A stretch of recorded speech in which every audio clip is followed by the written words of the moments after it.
Hello everyone. Today we're going to talk about the next topic that is also very important in globalization as a whole, that how brands actually go global. So this is again a very important topic that has actually seen its way through in the last 2 decades, maybe more faster innovation in the last decade. So the topic that I'm talking about is reverse innovation. Now, what is reverse innovation? Now, as the term suggests, innovation is basically when a product is made for a developed market or a developed nation, and the same product the company tries to sell in other markets, whether it is other developed countries or they may be underdeveloped or still developing countries, right? But the risk in that is that that product may not be relevant for those developing countries. Then the concept of reverse innovation comes in. Now there are two things under this. One is the same product, high-end product that was developed from the developed market, that is trickled down to in a way that it is suitable for a developing nation, or the product is entirely created from zero, from scratch for the developing nations, and it travels upward and finds its way in the developed market. Also, it is selling in that developing market well. That's why it has found its way in the developing market. So reverse innovation is very important factor when it comes to products and retail in developing countries like India, right? Brazil. You have lots of West Asian countries that come under developing nations. So reverse innovation is very important here. Now, what happens in reverse innovation on the global level? Now, on the global level, if a country, if a company wants to enter a developing market, the first thing that happens is the company is compelled to invest a lot on R&D, a lot on technology, a lot on transportation within that developing nation, right? So this brings in a lot of investments from them, right? In turn, people get more educated, more skilled labor develops, and new product comes into the market which is locally developed. It is cheaper and it is easier to transport and accept by the local audience, right? The whole ecosystem of retail develops and new technologies are developed catering to those developing countries, and this is how overall the country develops, the developing nations develop, as well as that company also develops, and they can even use the same model in their own developed nations, where they can provide that particular product which was already at high cost at much cheaper levels, and people also get a lot of alternatives to choose from, right? Now, in terms of India, if I say why is reverse innovation so important, first thing is, as I already said, consumers gain the benefit of a lot of alternatives in the market. Since there's a lot of competition, there are a lot of companies that try to innovate and provide the best output in the cheapest of the rates, right? So you get lots of alternatives, and those alternatives are available at competitive prices, right? Second thing is, as the technology comes in, your skilled and semi-skilled labor also develops and learns more and becomes globally acceptable. This is what has happened. A lot of FDI comes into India. Those new products, those new technologies are developed. People get trained in those aspects, and that training is actually viable and acceptable all around the world.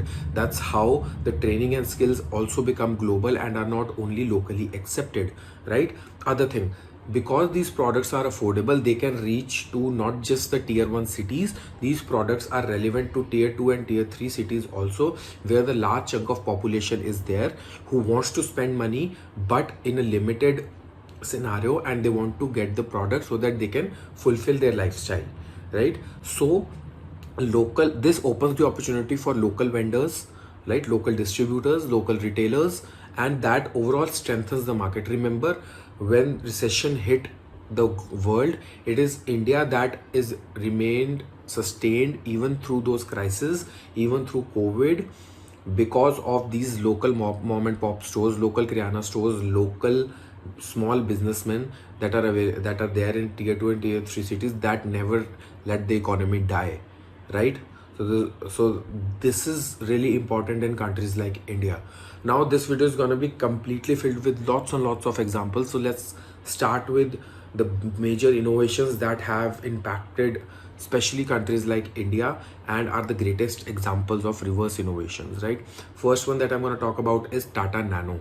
Now, Tata Nano, though it failed in India because people associated it with a cheaper option and were not able to connect with it on a level, but the thing you have to remember is Tata Nano was strategically built just for countries like India. It was innovated by Tata for the country. It was not an old product that was re-engineered and then Tata Nano came in. It was an entirely new product that was catered for India, and the sole purpose of this product was to be as cheap as possible so that people who are unable to afford a car, they can also switch from their two-wheelers to a car, which is a much more safer option to travel on Indian roads, right? So the idea was not people to downgrade from their existing vehicles. It was for giving an opportunity to the people to upgrade from their two-wheelers to a four-wheeler so that they can travel much safer with their families.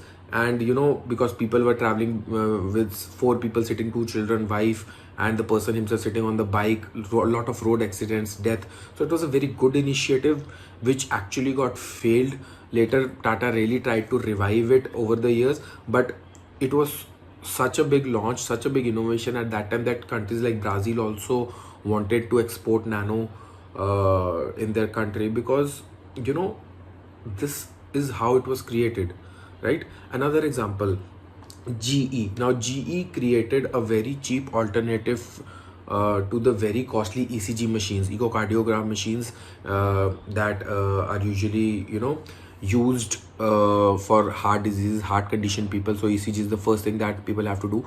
So GE Mac 800 was the product that they developed, which was a very cheaper option than the existing machines. It was portable, so people you could carry it in tier 2, tier 3 cities, even in villages. It was very cost effective and it was really fast to carry. So again, a very affordable product in healthcare industry, developed by such a big brand like GE just for the developing nations. And again, a great reverse innovation for an already existing bigger machine and more expensive one, creating a cheaper one, portable one, just for the developing nations, right?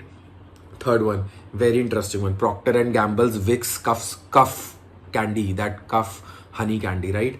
It was actually developed by taking a lot of marketing research done in the West Asian countries, where they asked all the moms, mothers, that what is the remedy that they use for the coughs and all, right? So they said the honey is the best alternative, the basic remedy, the Ayurvedic remedy that can actually solve, honey and ginger, that can solve the problem, right?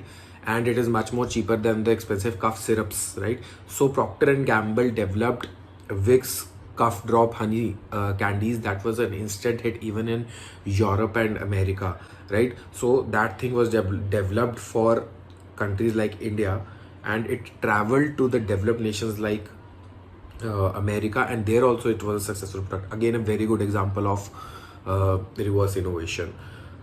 Another very good example is Godrej's Chotu Cool refrigerator. It was world's smallest and world's not smallest, it was world's cheapest refrigerator that ran on batteries and was specially designed by Godrej for villages and tier 3 cities.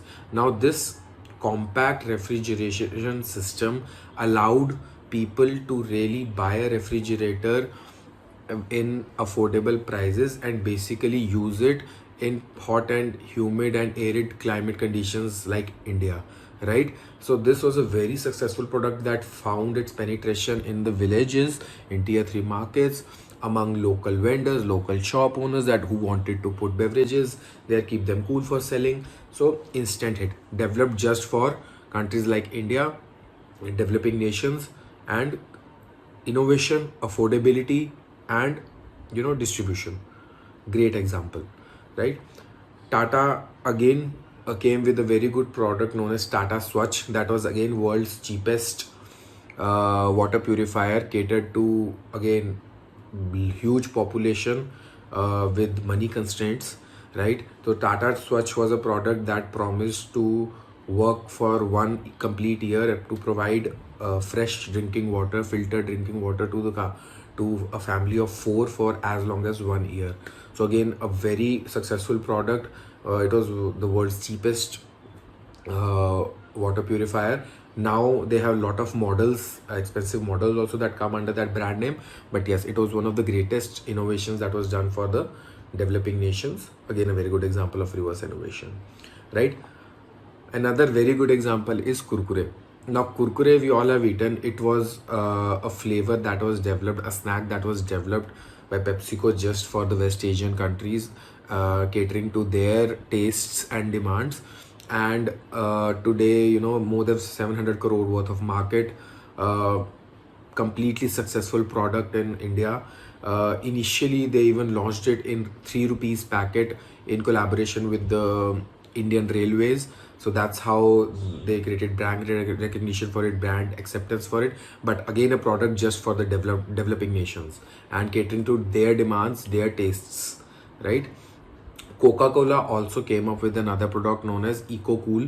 This was specially for again tier 3 and smaller cities, where they had a refrigerator that could hold 300 ml bottles of Coca-Cola, and it ran on solar energy. So they had solar panels that could run that refrigerator and could even charge other devices, right? So that this also became an instant hit among local small shop retailers, and in small villages where electricity was still not present, or they had long power cuts. Very good innovation by a bigger company, but again, in innovation just for a developing nation, and you won't see that in developed nations, right? So I hope you liked all these examples. I tried to bring you the best examples from the industry, from the biggest of the brands, and how they have reverse engineered, reverse innovated for developing nations like India and others, just to be practical there, and even re-engineered themselves to develop and prosper here, right? I hope you like the video. Please like, subscribe and share, and I'll keep bringing you more of this stuff. Please take care of yourself. Bye.